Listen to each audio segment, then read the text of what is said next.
Boa tarde a todos, espero que estejam bem.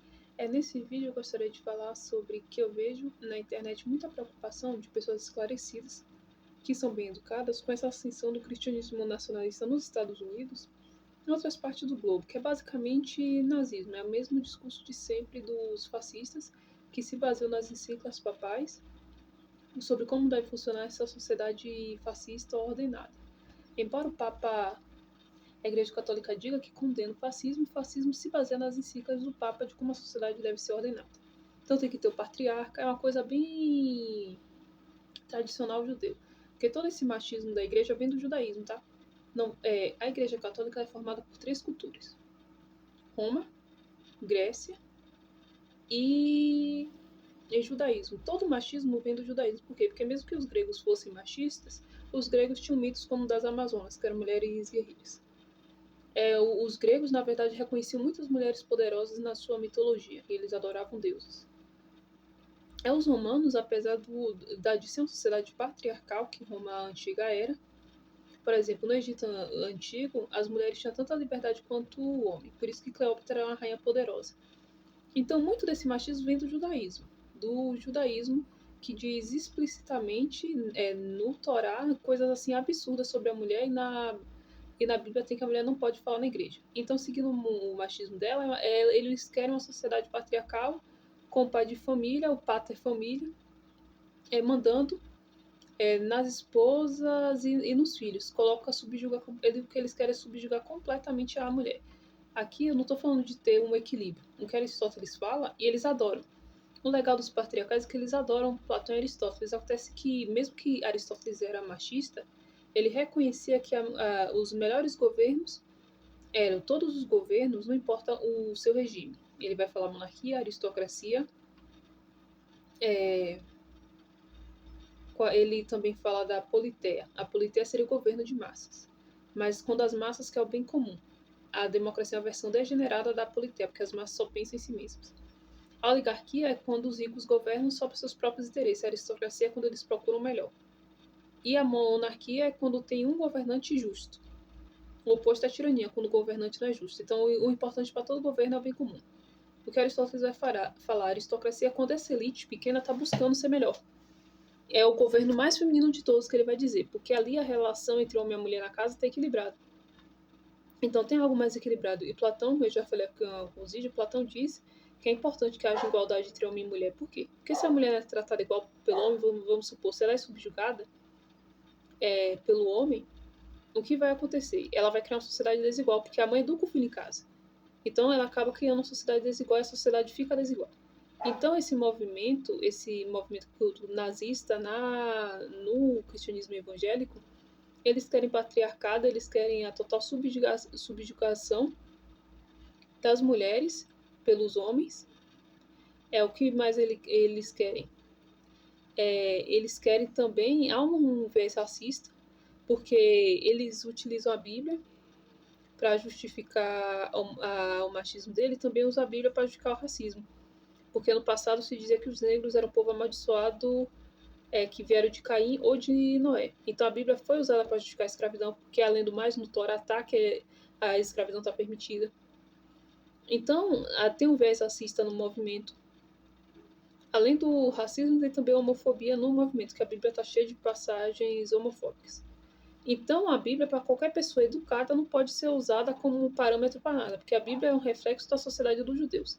Na Bíblia, a mulher é tratada como propriedade, e o pai de família pode matar tanto a esposa, pode matar a esposa se quiser, porque é isso que acontecia na época, entendeu? Então, a Bíblia é um reflexo da sociedade da época. A sociedade era bárbara. A sociedade que a Bíblia foi escrita era uma sociedade que o marido poderia matar a esposa porque ele é o pater família, ele é o pai de família. Era assim em Roma Antiga. Se quisesse, ele poderia matar ela para algo que ele não gostou que ela fazer. Então, seguir a Bíblia é seguir um livro de bárbaros. O próprio Olavo de Carvalho disse que a direita, ele disse o seguinte, veja, o Olavo de Carvalho é considerado o chefe da direita. E se o chefe da direita disse que essa nova direita vai virar um movimento de bárbaros, é porque é um movimento de bárbaros. Ele disse que o risco que a direita corre é parecer um bando de bárbaros. E eles realmente parecem que são bárbaros. Então não é o que a esquerda precisa se preocupar. Porque eu não sou de esquerda, eu tenho uma visão política mais de centro.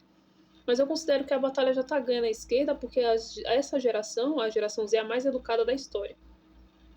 Então, como as gerações mais jovens são muito educadas, essa direita nacionalista, que é mais sustentada pelos mais velhos, com os mais velhos ir, ela vai acabar. Essa direita nacionalista vai acabar. Então a batalha já está ganha. E outra coisa que a batalha já está ganha para a esquerda nessas questões. Ela já está ganha por quê? Essa direita nacionalista também, os jovens que apoiam essa direita nacionalista é homens ressentidos que não tiveram pai.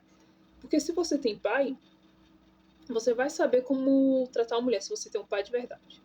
Então, uma coisa que os antigos já diziam, mesmo que Roma era machista, na aristocracia da Grécia, a Grécia também era uma sociedade patriarcal e Roma vai seguir esse modelo. Eles tinham o ideal de cavalheirismo, que é belo e bom, da aristocracia. Então, que o homem ele tinha que tanto manter a sua masculinidade para defender, mas ele tinha que ser o mais gentil possível com as mulheres. Então, se o homem ele é só um bruto, um ogro, e vamos supor, ele retém a força dele, que ele é mais forte fisicamente que a mulher, e ele apenas foca nisso, ele vira um ogro, ele vira um troglodita. E como diz o Olavo de Carvalho, veja, o líder da direita, ele diz que o homem sem cultura é um bruto. E o Olavo está certo. Então, o que é o cavalheirismo? É um homem que tem literatura. É um homem que é educado, é que ele está refinado. Ele é capaz de escrever poesia.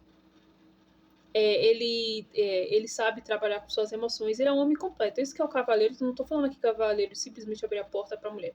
Estou falando no ideal da Calogatia, do belo e bom da aristocracia ateniense. Era para o homem ser tanto fisicamente bom, usar o fato de ele ser mais forte para a mulher apenas para defender, e isso era de sociedades que eram patriarcais. Ela sabia qual era o ideal. Era para o ideal homem ser formado completamente, mas que ele fosse capaz de escrever poesia, que ele tivesse agudeza mental, amor pela arte, que ele tivesse amor pela literatura, que ele amasse sua esposa. Tudo isso vem dos gregos antigos. Os gregos antigos sabem qual é o ideal de um homem completo. O ideal de um homem completo é um cavaleiro. Acho que na Idade Média o melhor exemplo desse homem ideal vai ser o do Lancelot nos Círculos do Arthur, que o C.S. Lewis vai escrever que o cavalheirismo é ideal que volta de tempos em tempos e que o Lancelot é o homem ideal. Que tanto ele era o melhor guerreiro, como ele era o mais gentil de todos com as mulheres. Então, ou seja, ele tem equilibrado o Lancelot as energias femininas e as energias masculinas. Isso que o homem de verdade é. Porque todo mundo foi feito do homem e da mulher. No Gênesis, tem a metáfora da criação que Deus tira da terra para criar o homem. A terra, toda a cultura representa a terra como mãe terra. Então você percebe? A mãe terra, todo mundo, até no momento do Gênesis, é feito do homem e da mulher. Não só na criação, tipo, biológica, do fato de viemos do pai e da mãe. Também no Gênesis. Então toda a cultura representa a terra como mãe terra. A mulher representa, assim, a matéria. E Deus representa o espírito de tudo que somos formados. Então precisamos equilibrar o emocional e o espiritual. Precisamos equilibrar nosso lado feminino e masculino, todas as pessoas.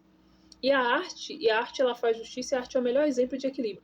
Por isso que C.S. Lewis diz que cavalheirismo é uma arte, e muitas boas obras de arte incentivam o cavalheirismo, boas obras de arte, por exemplo. Existem filmes que mostram mulheres que estão também equilibradas seu lado feminino e masculino. O melhor filme sobre isso é Legalmente Loira, que ela é muito patricinha, adora rosa, mas ela também é uma mulher muito inteligente que entra em Harvard e vira advogada. Então ela equilibra o lado intelectual dela com o lado mais feminino dela. Então a boa arte sempre vai incentivar o equilíbrio. A arte ela faz justiça e ela incentiva o equilíbrio e ela faz isso, ela equilibra as energias masculina e feminina. Então quer dizer que esse movimento, os homens jovens que apoiam esse nacionalismo cristão, eles têm fama já, a internet já zoou eles de incel. E por que eles têm essa fama de incel? Porque eles estão completamente desequilibrados. Eles ficam na internet passando o dia todo falando mal de mulheres, porque eles não podem pegar, então eles querem voltar para o passado, que as mulheres não tinham liberdade, porque dessa maneira eles puderam ter mulheres, entendeu? Então por isso que eles são muito usados e atacados na internet, mas esses homens eles estão completamente desequilibrados, são completamente trogloditas. E porque eles não sabem, e porque eles não são equilibrados, porque eles não tiveram pai e não tiveram mãe, eles são órfãos.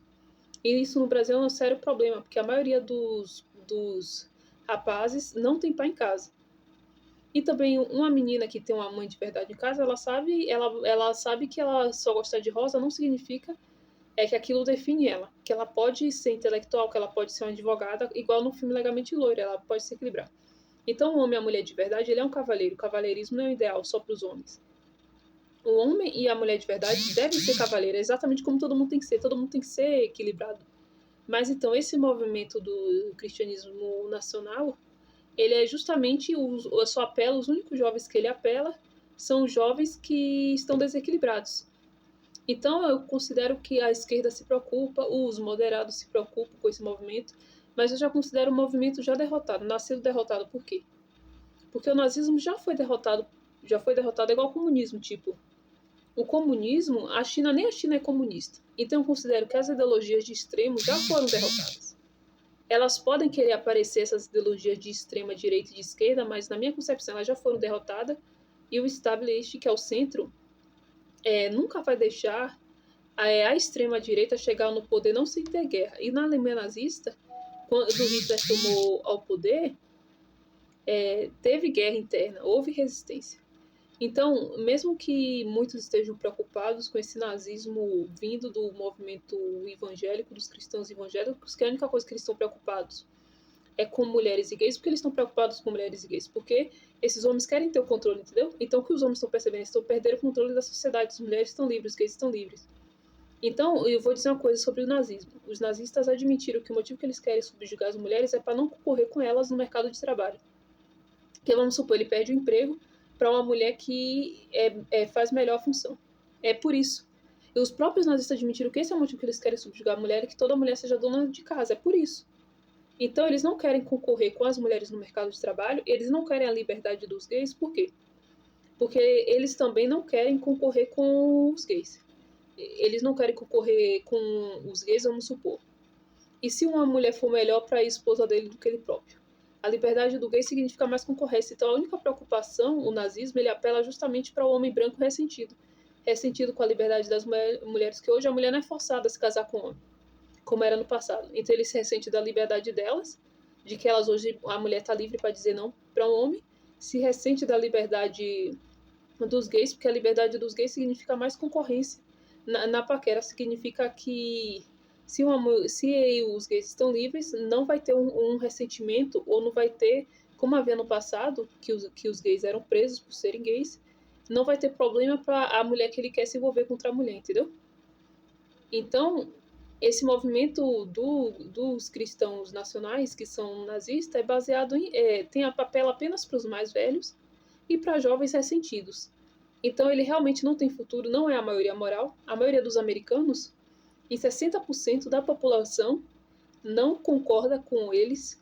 Já foi feita pesquisa sobre isso, em vários aspectos, não concorda com os cristãos nacionalistas. Em questões do direito das mulheres, dos gays ou dos negros, não concorda com os racistas. Então, é um movimento sem futuro. Era sobre isso que eu queria falar nesse vídeo. Tenha um bom dia.